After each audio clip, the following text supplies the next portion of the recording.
प्रिय शिक्षक साथियों, सप्रेम नमस्ते।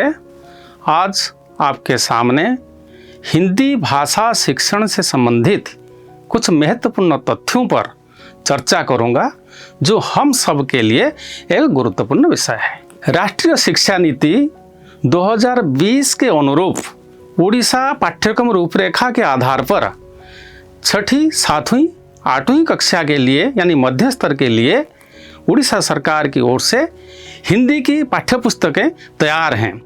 आइए देखें इन पुस्तकों में क्या क्या गतिविधियां शामिल हैं।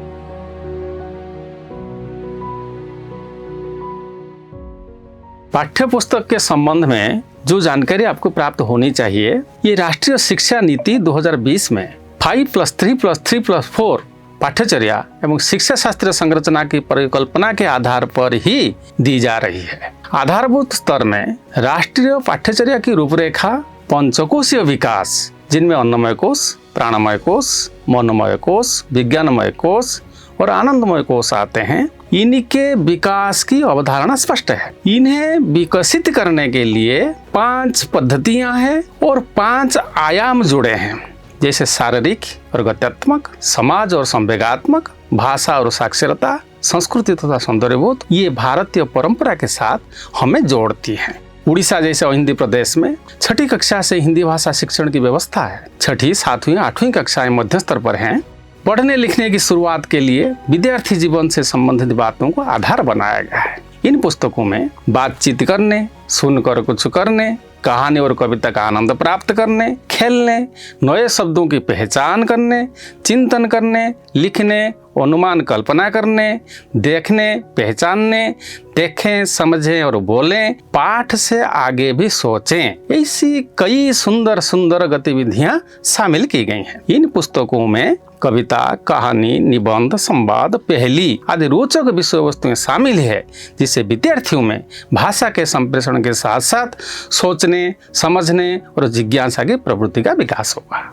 देखिए, पुस्तकें छप गई हैं, अब काम है हम पढ़ाएंगे। अब कैसे पढ़ाएंगे?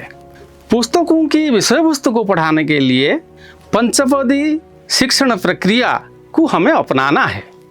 आइए देखें, आपके सामने उदाहरण प्रस्तुत हैं कैसे हम कक्षा परिचालना करें और इस पद्धति के द्वारा हम बच्चों को शिक्षादान करें।